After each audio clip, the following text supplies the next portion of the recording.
I'm Lee Camp. I'm a comedian, an activist, a writer, occasionally a reluctant actor, but yeah, comedian and activist, I guess. How long you been doing comedy? About 15 years, full-time, for like 11 probably. Because I started I started live stand-up in college. So. What about comedy attracts you? It started as I just wanted to be a comedian. I mean, I wanted to write humor since I was like 11 or 12. I started just writing for no reason, really, in my room. And then I decided I wanted to perform it once I got to about age 17 or 18, and have kind of gone from there. I mean, my comedy's evolved and become much more political, as has my life, and you know, I think that was just my evolution as a human being. But so now the activism and the comedy are very much intertwined.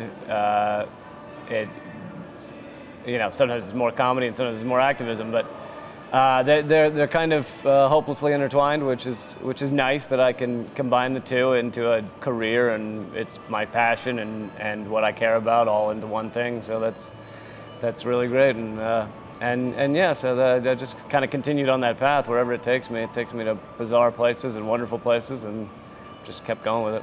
So what was your first foray into politics in your comedy? I mean, I remember it was actually fairly early that I started kind of just putting in a line here or there about how I was gonna, about what the joke, a deeper meaning of the joke. I remember an early joke I had like years ago was about how all dog sweat. I was making fun of dog sweaters, and I said all dog sweaters do is piss off homeless people, and then I would go on about that, and it was.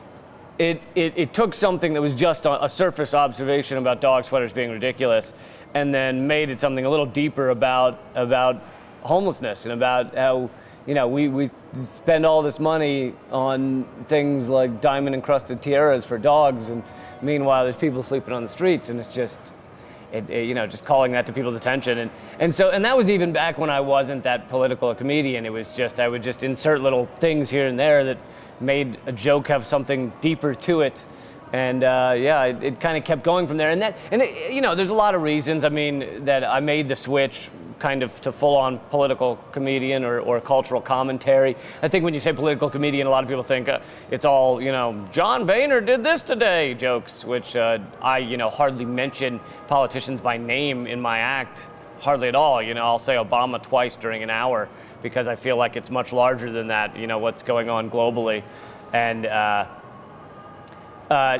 but what I was gonna say is, there's a lot of reasons I made the switch. One is that I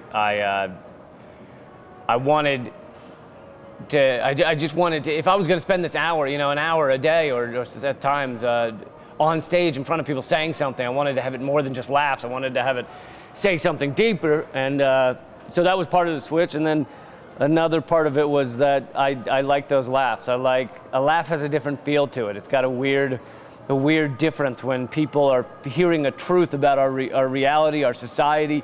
When they're hearing that in a joke, it's a different kind of laugh. And so I think I became addicted to that kind of laugh, as opposed to just the surface level laugh of